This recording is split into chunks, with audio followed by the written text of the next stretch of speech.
All Yeah, right. I was enjoying your dialogue. You're perfect. If you'd like to talk to these guys, go ahead. I'll just sit back and be a casual observer. Just trying to fill in some time with some interesting notes and records. You guys have put together an incredible run here, so I'd like to share anytime we have good notes like that. Yeah, We'll that beats the alternative. We'll let you start off with an opening statement, then we'll take questions from the group. What a week. What a tough group of guys we have in that locker room. And, you scratch your head a little bit. You go, how do we just win that? And, the guy you just talked to, DeMonte Williams, wow.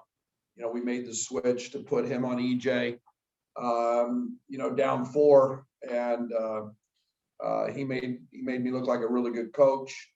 And then, steps and hits a 3.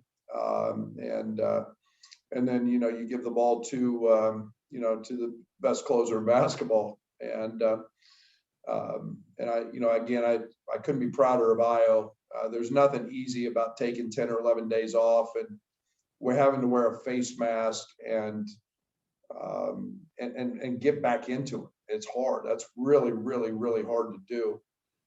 So he's to be commended for that. And then I thought Andre Curbelo with Trent in foul trouble, not just dominated the first half offensively, but I thought his defense, he made one mistake on an out of bounds play.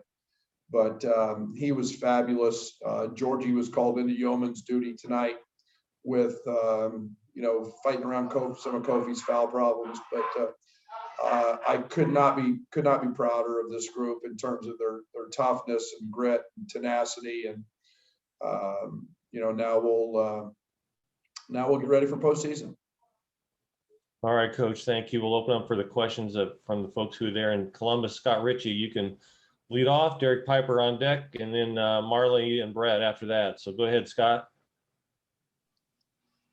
Hey, Brett, you mentioned the difficulty in Ayo coming back after that time off, but it didn't seem like there was any hesitancy or any difficulty in him getting back in the flow. Just what kind of allowed him to do that?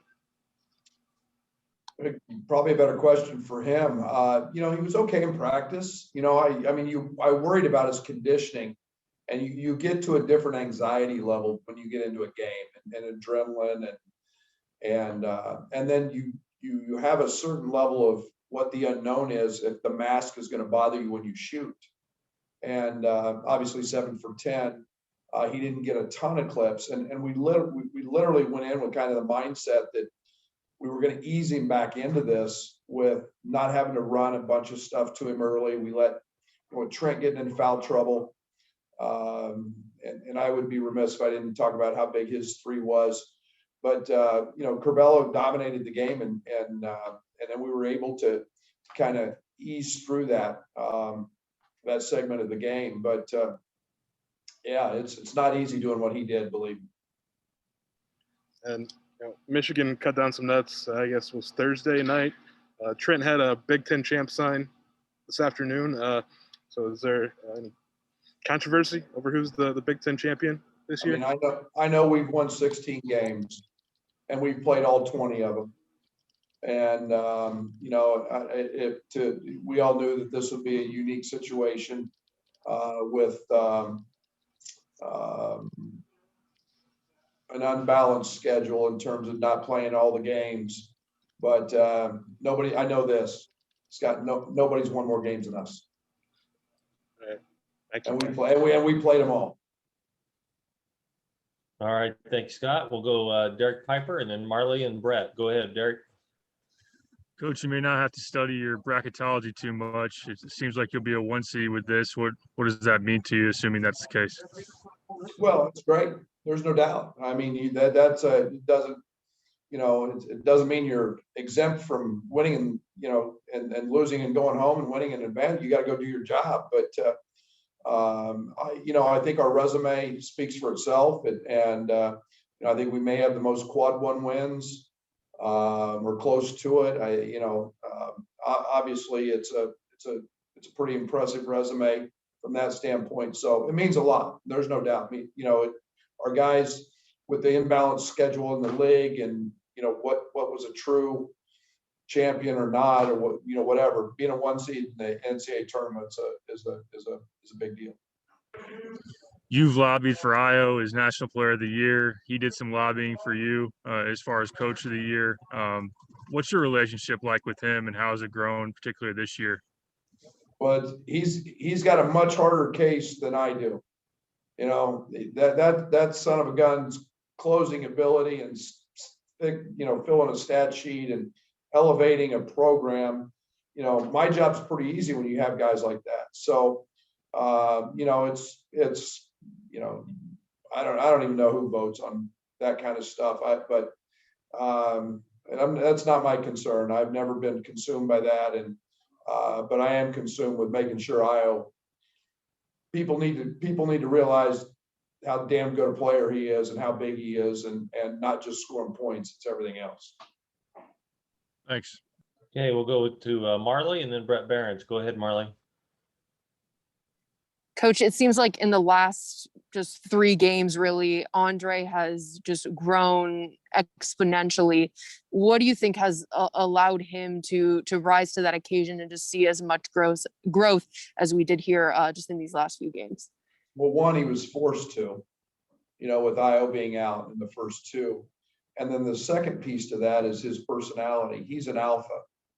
He's not afraid of that. He's always been that guy. He's always been one of the best players and the most dominant players on the court every time he steps on it. And, new system, new all of that, being a freshman in college impacts him, but man, he's not playing like a freshman anymore. And for him, maybe today with Ayo being back, it could have been easy for him to maybe step back into that shadow, but I think he did maybe just as well as he had the past couple of games. I mean, what did you see from him, and what did you like about that? Gives us a pretty good selection at the guard spots to go pick on the other team's weakness. That's what I liked about it the most. And he's making shots. He feels comfortable. He's confident, and it's a rare thing to have guards that good and that aren't afraid. And they all follow Ayo there, but Bello's done that for his whole career. Thank you. Brad, what is it about your team in the biggest moments and biggest stages they seem to rise to the occasion? Toughness, confidence, been there, done that, been on the other side of that. I think that you do that when you've got a smile on your face and a sense of we've been here before, nothing bothers us. It's fun when you have that, and guys aren't afraid of that moment, and guys can go make plays. And we don't have just one; we have multiple. We have the best one in the country, but we also have multiple guys who aren't afraid of that. DeMonte Williams to take a shot, Trent Frazier to take a shot, Curbelo, Kofi, Georgie makes 2 big free throws. It's all, that confidence radiates through our locker room. You're going to pack your bags here for Indianapolis and hopefully not come back for a month, 3 weeks here. How do you sum up what this journey is going to be here in the next month, trying to win a national title all in Indy? I hope it's a hell of a lot of fun, Brett. I just hope I've got enough socks and underwear, and there's a damn good dry cleaner in Indianapolis that, I hope we're there for a long time. It's going to be fun. Looking forward to it. All right, we'll go Brandon Simberg, and then Shannon Ryan, and then Tyler Cottingham. Go ahead, Brandon. Brad, Ohio State missed their last 10 shots. What do you think you guys did so well defensively down the stretch? Made a nice switch. DeMonte Williams on E.J. Liddell to handle their little ball screen and rescreen action that they had with Washington. We told Trent he was going to stay on an island, so to speak, that we weren't going to switch that. That put Kofi and Georgie on Young so they could be somewhat supportive. DeMonte's so strong in his lower body and bothered EJ and was able to challenge. And then Washington had to take really tough shots with Trent. So, and then the most important piece of that, which we didn't do a lot of the game, was we cleaned it up with a rebound. It was a unique night for Kofi. He didn't have a rebound in the first half on the defensive side. And that's part of him being drug out on the floor a little bit. But that late game switch was huge. Thanks, Brad. Okay, Shannon Ryan, and then we'll go back to Tyler Cottingham. Go ahead, Shannon. Okay, my connection was bad for a minute, so I don't know. I don't think you were asked this, but with masks, I mean, those can really mess with guys' peripheral vision sometimes. And it sounds like Ayo spent some time really trying to get used to that. But I think they can also be really distracting mentally to a player. I guess on both of those things, but more that mental ability or maybe that focus or concentration Ayo has to not let that be a hindrance or be annoying or, consume his thoughts too much. What does that mean something, or is that overstating it? Yeah, no, there's tremendous. I mean, I think that's one of the things that we were very curious about it coming back into practice. As soon as he got the mask, he wore it around his apartment constantly, just to get used to the vision. It wasn't just, hey, I hate it. It's uncomfortable. I'm just going to wear it at practice.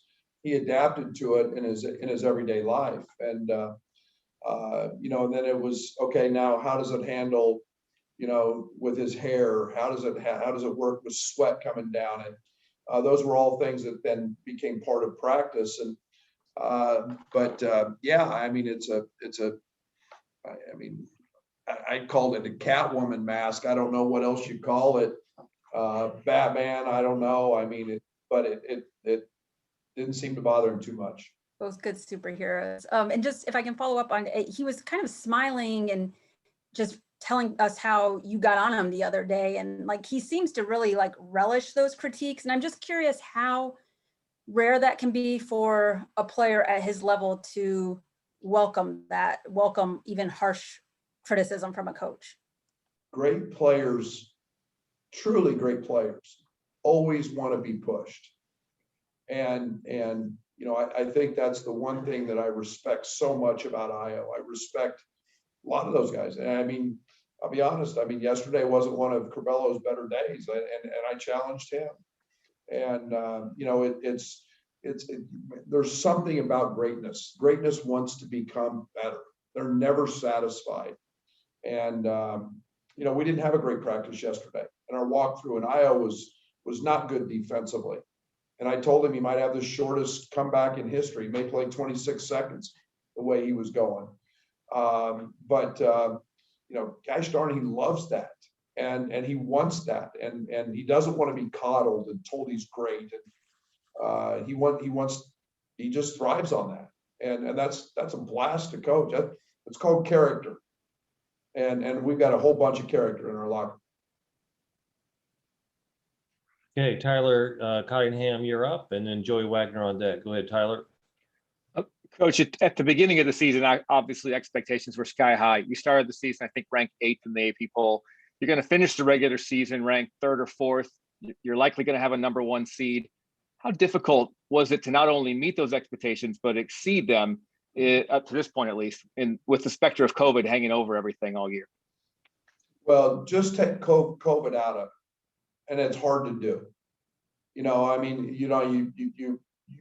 especially when you play in the best league in the history of college basketball, which is the Big Ten this year. When I think that's still the case. I don't think the analytics have changed. And you think about that, we played all 20 games and in the best league and 16 wins. And we played the non-league schedule because we knew we had to grow. And now throw COVID on top of that. There's another layer to that that's really deep because of the sacrifices that our players have had to endure mentally and physically. And I mean, it's one for the record books in my opinion, in terms of all of the sacrifice that's gone on to it, but all of the uniqueness and pleasure that comes with it. Thanks, Coach. Okay, Joey Wagner, you're up, and then Matt Stevens on deck. Go ahead, Joey. Hey, Brad, as you guys get ready for the postseason, where are you guys at? I mean, you've done this a couple times at different stops, getting ready to go into the NCAA tournament. Where's this team at, and maybe how did they get to wherever that point is? We're in a good place.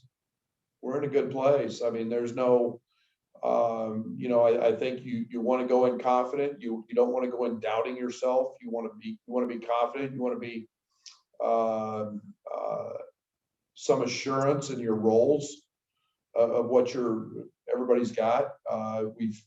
We approached the Wisconsin, Michigan, and Ohio State game as a mini NCAA tournament. And you get great opponents every night, and they're all different styles, and you have to play differently. And you can't take the mental downside to that. And I think that's the one thing that I keep harping to our players is there can be no mental letdowns. This was a very kind of NCAA tournament-like end, with especially you guys being on the road and two teams with possibly could have been a number 1 seed this week. Well, you mentioned approaching it like that. Was that an idea that came to you? Is that something you've always done? How did you kind of decide how to kind of poke these guys and push them in that direction? No, I haven't played three games in 1 week against ranked teams on the road to end the season before. No, I mean, you just try to think of things, the way to keep an edge, to keep guys motivated, to keep challenging them. I spend a lot of time. We are kind of who we are offensively, defensively. We continue to work there, but I spend a lot of time thinking about, how do we motivate? How do we get better? How do we challenge? How do we keep sharpening our skills? And that's, okay, let's look at it this way. And we went with it, and it's kept our guys pretty focused. Thanks, Brad. Okay, and we'll wrap up with Matt Stevens. Go ahead, Matt. Brad, you've kind of talked about it, but I think it took Ayo 9 minutes to get a shot attempt, and he really didn't touch it all that much. I think you subbed him actually in and out before he got a whole bunch of touches. I'm just curious, you know him better than anybody on this call. Where does that maturity and where does that patience come from for a kid that was out 3 games and I would have thought may have been a little anxious and to force things a little bit? He just seemed like, once again, as he always tells us, he let the game kind of come to him after missing 3 games. Yeah, and I mean, I said at the board before the game, and I always put up our first call, what we want to run, and I really debated whether to run something to him or not, and I didn't. We got Kofi a basket, and it was if you ever get that you got to get a second win, and he hasn't played in a while. He's done running, yes, but there's nothing like the adrenaline of that first 2 or 3 minutes. So I knew I was going to get him early. And sub him out. I hadn't anticipated Trent getting in foul trouble. He hadn't done that all year, and yet, so they had to play some extended minutes. But I wanted him to get acclimated. I didn't want him to feel like it was all on his shoulders. And then Curbelo was outstanding. So we were able to ease him back into that, not have to throw him the ball every single trip early. Apologize, this is a dumb follow-up, but during that 9 minutes where he's not even on the board yet, are you kind of wondering, hey, is he okay? Like, is he all there? Is he 100%? Like, was there any concern on your bench for that, or was that just normal Ayo? No, he didn't force anything. And again, we had a great matchup going with Curbelo, in ball screens. And then, Ayo found a couple mid-range pull-ups, got a layup. And then, he's off and running and really settled into the game quite nicely. So that takes a very mature player who understands.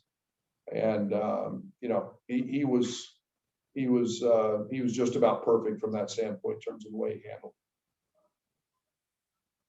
All right. Well, thank you, Coach, and thank you, everybody, for joining us. Have a safe trip back, Coach. Thank you. Thanks, everyone.